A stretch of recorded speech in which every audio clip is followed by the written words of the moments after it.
Buenas tardes. Agradezco a la Sociedad Santanderiana de Ingenieros la invitación para participar en este interesante foro.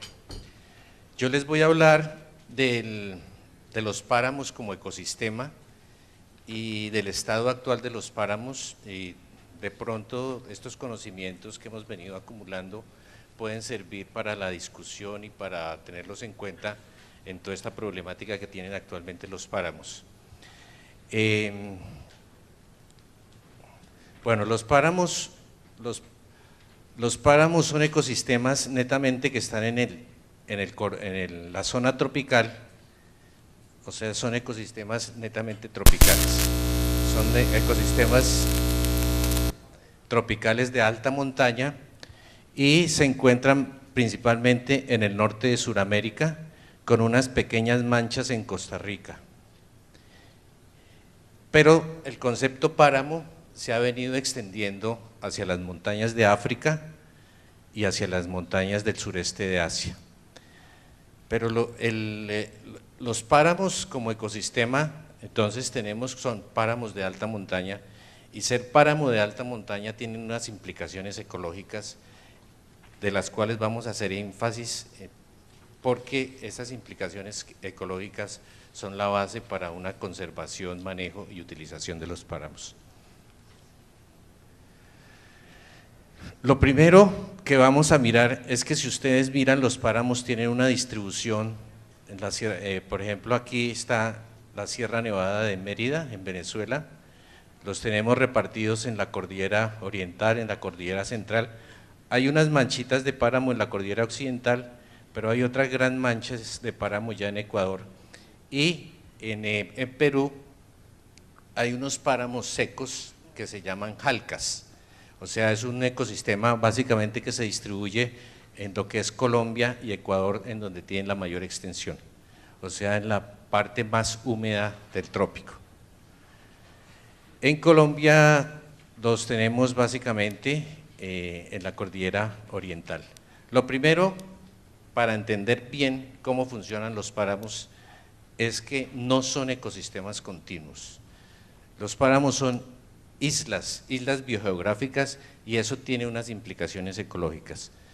Entonces, ustedes comparan acá, por ejemplo, en los Andes centrales, la extensión continua de la Puna, y comparan las manchitas de páramo que hay en el norte de Sudamérica. Esa es la primera implicación que tienen los páramos como ecosistema. Los páramos no son un ecosistema continuo, los páramos son islas biogeográficas, y nosotros en ecología sabemos que los ecosistemas que han evolucionado en condiciones de isla son los ecosistemas más frágiles. Ustedes han escuchado, por ejemplo, las islas oceánicas.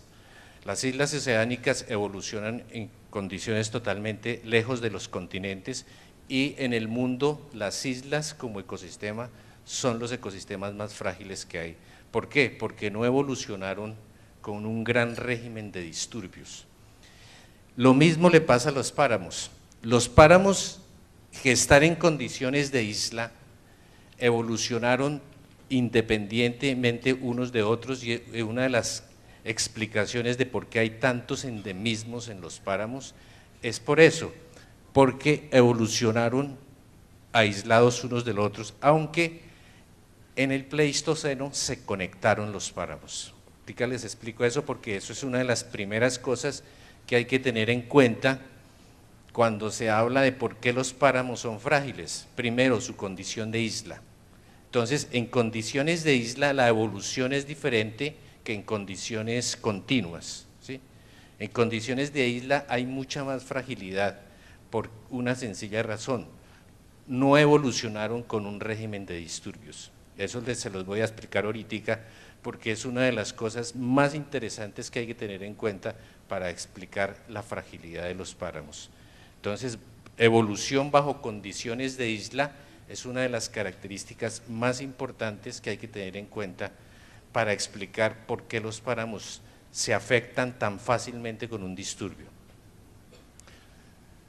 Entonces, aquí tenemos un esquema de la cordillera oriental, aquí tenemos la Sierra Nevada del Cocuy, aquí tenemos los superpáramos, aquí tenemos el páramo propiamente dicho, aquí tenemos el subpáramo y aquí tenemos el bosque andino. El bosque andino cerraba, como en las montañas hay un límite altitudinal de los árboles, cuando baja la temperatura los árboles ya no suben porque la temperatura del suelo es muy baja, entonces el bosque cierra el páramo y lo vuelve más aislado.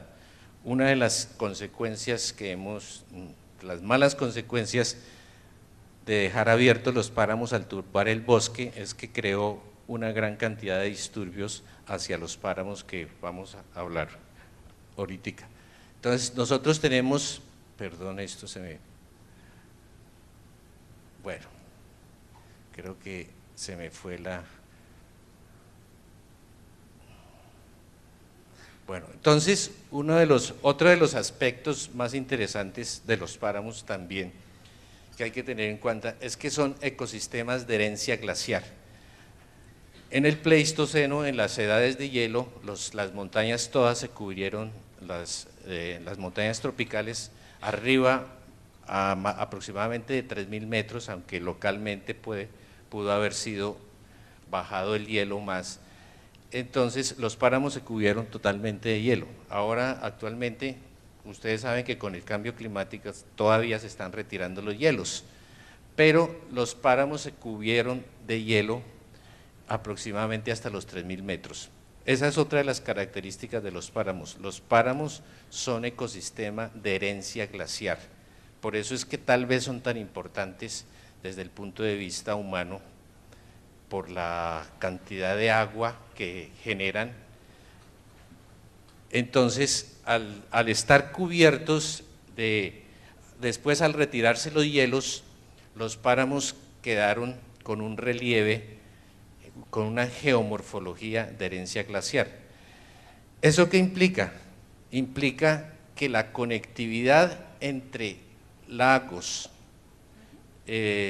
las lagunas, los ríos, grandes y pequeñas lagunas, cubetas que eran lagunas panditas, turberas, es lo que hace importantísimo a los páramos. Toda la red hídrica que tienen los páramos se basa en la herencia glaciar que tuvo. O sea, los páramos de más herencia glaciar son esos páramos que tienen muchísimas lagunas en las montañas. Este es, por ejemplo, el caso de la laguna de Chingaza, la laguna que genera mucha agua para el acueducto de Bogotá. Ustedes miran aquí, por ejemplo, aquí está la laguna, todo esto es lo que se llama un circo glaciar. En ese circo glacial descansaba toneladas y toneladas de hielo, y aquí viene un río, y arriba hay otra laguna, y arriba hay otra laguna y otra laguna. O sea, la conectividad entre lagunas de páramo, la conexión entre riachuelos, la conexión entre turberas, la conexión entre cubetas, etcétera, eso es lo que hace importante de los páramos. Entonces, lo primero para tener en cuenta de los páramos son islas biogeográficas y son ecosistemas de herencia glaciar.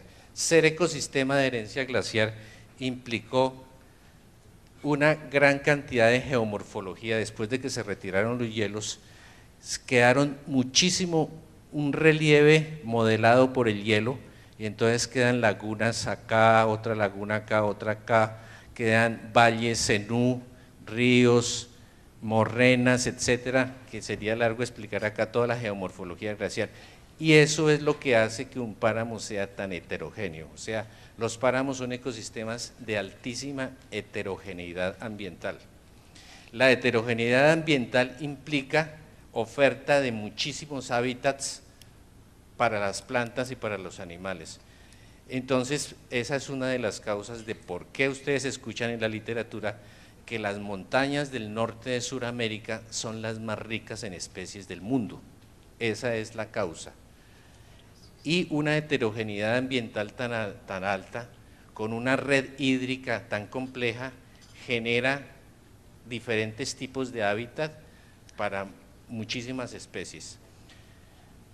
Entonces, tenemos ya esos aspectos. Bueno, otro de los aspectos de los páramos que hay que tener en cuenta es su distribución asimétrica.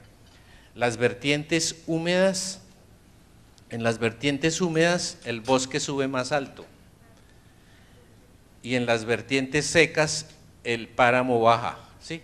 Entonces, eso se llama la asimetría ipsométrica en las montañas, entonces hace que se presenten una heterogeneidad muy grande de páramos dada por su ubicación en las montañas, otra de las características que hay que tener. Por eso tenemos tantos páramos con diferentes tipos de climas debido a la vertiente que ocupan en las montañas. Entonces, esos páramos que evolucionaron en condiciones de isla, que evolucionaron en condiciones de movimiento de los páramos por las glaciaciones, evolucionaron con unas características, evolucionaron bajo un régimen de estrés.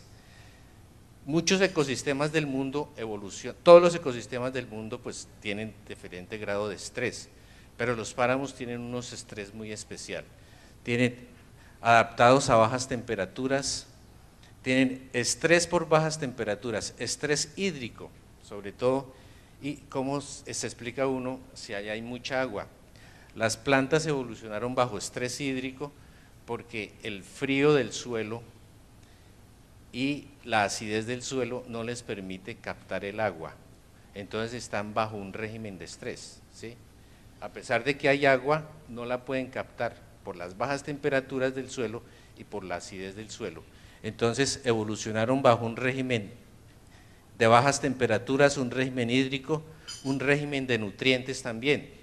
Los nutrientes, a pesar de que hay suelos tan negros y tan orgánicos, los nutrientes no están disponibles porque bajo suelos ácidos no se pueden captar los nutrientes. Estrés mecánico por el viento y los páramos más nublados, estrés energético porque no pueden captar la luz del sol.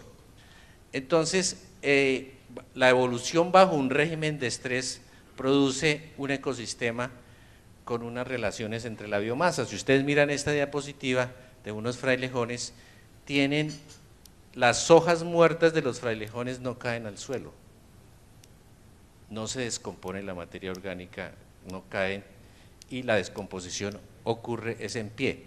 Eso tiene una implicación, eso hace mucho más frágil el páramo. ¿Por qué? Porque después cuando se va a utilizar un disturbio y se quema el páramo, arde todo el páramo.